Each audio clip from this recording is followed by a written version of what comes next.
سلام تنا ببزلكم ويصحون كورة تخاتلتنا بزعاباتي أبزي كنزي أزرار بزعابا قداي فوتيرو زنبرة إتان العلي 15 عامات أب سدة سعودي عرو كوينا زسرحت جزا بجزا ولادتا زطلمتا بزعابا زيا أبز قنزي نخل سب النحزن زنبرة في الصامة في اللايد ما إتا ولادتا نفتهم نحجي أكلات غيدا زهوت قال نخل سب الناقرمة كم زنبرة زفلتيو مالتون مرهاوي تسفاي ولديك حلف اللوم عرسيك حلف الليلة ناب سدة سعودي عرب مريصة نلعلي 15 عام سريحة زطرية تجزا بولادتا تتليما زيدما بشماغلن بتم اتقاربهم سبات بزغورة تلمنا ايكون نيلوان اتا ولادتا نامنا حقوبتا اتحزاتا كم زنبرة زفلتيو مباركس لومي علت بزعابا مرهاوي تسفاي صبوغ سامع تسوميعو اناتبهاليو زيدما اتا ولادتا افتنا حقي اكالات بزهاوتو نايك المسكرنتيو زلازي مرهاوي تسفاي ابزحزوان امنتا يكونتا تالا اتيستتلم جزاخه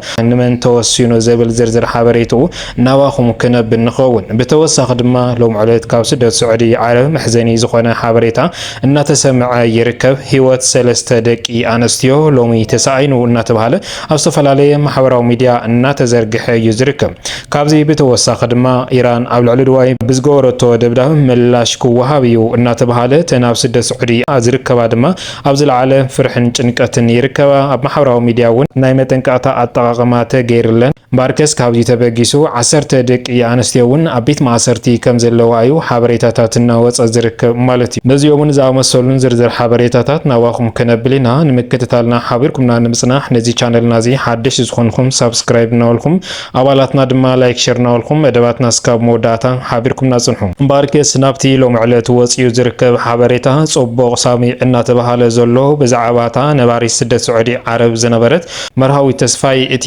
ገዛ ተጠሊሙ ንኹሉ ሰብ እናገረመ ዝነበረ ሎሚ ብዝተረኸበ ሓበሬታ ግን ብዛዕባ መርሃዊ ተስፋይ ጽቡቕ ሳሚዕ ተሰሚዑ እናተባሃለ ይዝርከብ ቅድሚ ሕዚ ማለት እውን መርሃዊ ተስፋይ ኣብ ማሕበራዊ ሚድያ ወፅያ ብዙሕ ቃል ምስክርነት ትህብ ዝነበረት እንትኸውን እዛ ሰብ እዚኣ ወለደይን ዓርሴን ክሓልፈ ሌላ ናብ ስደት ስዑዲ ኣምሪሓ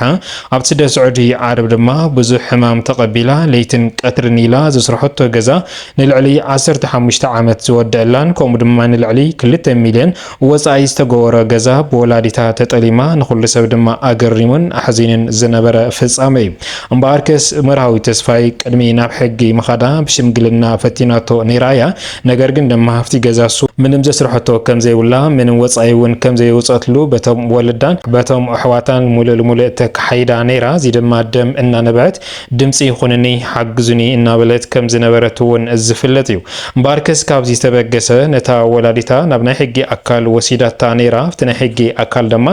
ብዙሕ ምኽንያታት እናቕረበት ድሕሪ ምጽናሕ ማለት እውን ኣብቲ ቤት ማእሰርቲ ድሕሪ ምእታው እታ ወላዲት መርሃዊት ኣብቲ ገዛ ምንም እታወት ከም ዘይብላ እውን ዝመስከረቶ ቃል ነይሩ ነገር ግን እቲ መእሰርቲ ተናዊሑ ጽንሕ ኢሉ ድማ መርሃዊት ፍርቂ ገዛ ከም ትወስድ እውን እናተሓበረ ነይሩ ማለት እዩ እምበኣርከስ ቅድሚ ሓደ መዓልቲ እታ ወላዲታ ብዝተናገረቶ ማለት እውን ንመርሃዊት እቲ ገዛ ዘይሃብናላ ምኽንያት መርሃዊት ካብ ስዑዲ ዓረብ ካብ ትመጽእ ጥዕና ጽቡቕ የላን ስለዚ እቲ ምስኣ ዘሎ ሓዳር ክምስርት እናበለ ዝሓስብ ዘለውን ክትቀሚሉ ዝኣተወ ዳ እምበር ንሱ እውን ናታ ከም ዘይኾነ ስለዚ ድማ ካሊእ ሓዳር እውን ኣለዎ እዩ ስለዚ እቲ ገዛዚ ክንባ እንተኮይና በዓል ሓዳራዚ እውን ክትፈትሖ ኣለዋ መሎ ጥዕና እስካብ ዝምለስ ድማ እቲ ገዛ ብሱምናትና እዩ ዝኸውን ዝብል ቁዋም ኣስሚዖም ዝነበሩ እንትኾኑ ነገር ግን እዚ በቶም ናይ ሕጊ ኣካላት ቅቡልነት ኣይረኸበን እምበኣርከስ ካብዚ ተበገሰ መርሃዊ ተስፋይ ድማ ሓዘን ናብ ልዕሊ ሓዘን ተደራሪዋ ጭንቀት ፈጢርላ ሓግዙኒ ድምፂ ኹንኒ መባል እውን ጠጠው ኣየበለትን እምበኣርከስ እታ ወላዲት ሎሚ ዕለት ኣብቲ ቤት ማእሰርቲ ዝተዛረበቶ ዘረባ ነይሩ እዚ ዘረባ ድማ እቲ ገዛ እስካብ ዝዓለት እዚኣ ዘይሃበትላ ምኽንያት እቲ በዓል ገዛ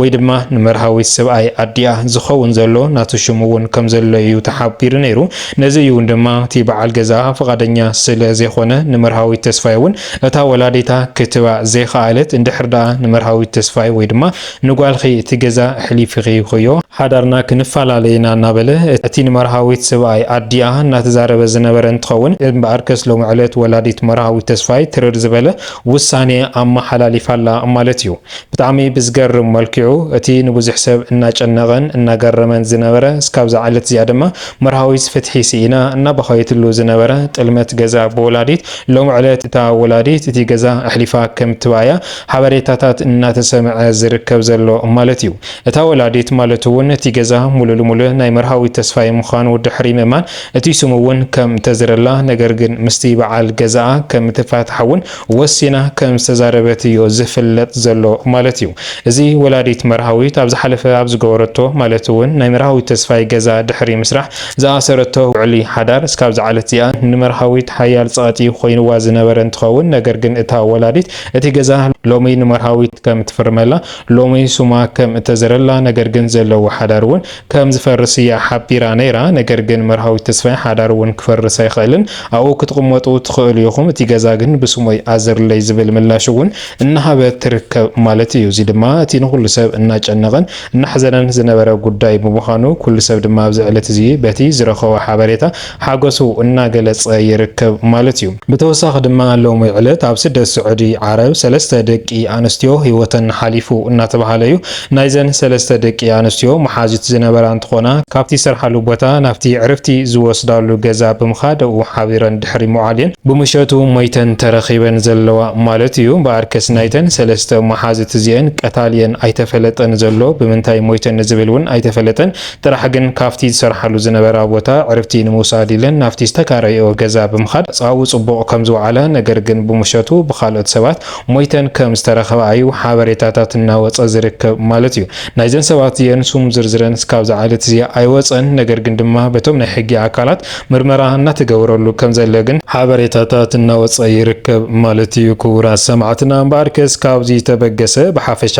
ኣብ ስደት ስዑዲ ዓረብ ዝርከባ ስደተኛታት ኣብዚ ሕዚ እዋን ኣብ ፍርሕን ጭንቀትን ከም ዘለዋ እዩ ሓበሬታታት እናወፀ ዝርከብ እዚ ድማ መንግስቲ ስዑዲ ዓረብ ኣብ ልዕሊቶም ሰራሕተኛታትን ከምኡ ድማ ኣብቲ ነባሪ ኣብቲ ቦታ ንዝኾነ ናይ ማሕበራዊ ሚድያ ኣጠቃቅማ ጥንቃቐ ንኽገብር ዝኾነ ይኹን ናይ ፖለቲካ ነገር እንተሃልይዎ ድማ ከም ዝኣስር እዩ ሓቢሩ ነይሩ እዚ ድማ ካብቲ ኢራን ኣብ ልዕሊ ድዋይ ብዝገበረቶ ደብዳብ ዝተበገሰ እንትኸውን ህይወት ሰለስተ ሰባት ከም ዝሓለፈ እውን እናተሓበረ ነይሩ እዩ እምበኣርከስ ካብዚ ዝተበገሰ መንግስቲ ስዑዲ ዓረብ እውን ሎሚ ዕለት ማለት እውን ዓፀፋ ከም ዝምልሱ እውን ሓበሬታታት እናወፅዮም ዝርከቡ ካብዚ ዝተበገሰ እምበኣርከስ እተን ኣብ ስደት ስዑዲ ዓረብ ዝርከባ ኣብ ዝለዓለ ፍርሕን ጭንቀትን ኣትወን ይርከባ ማለት እዩ ብዛዕባ ማሕበራዊ ሚድያ ኣጠቃቅማ ድማ ኩሉ ግዜ መልእኽቲ ናብ ዓለን ይመፀን ከም ዘሎ እቲ መንግስቲ ስዑዲ ዓረብ ድማ እዚ ማሕበራዊ ሚድያ ኣጠቃቅማ ዘይከኣለሉ ወይ ድማ ንዝኾነ ይኹን ፖለቲካ ተንከፍ ዘለዎ እንተደኣ ኮይኑ እስር ቤት ከም ዝፍረደሎም እዩ ሓበሬታታት እናወፀ ዝርከቡ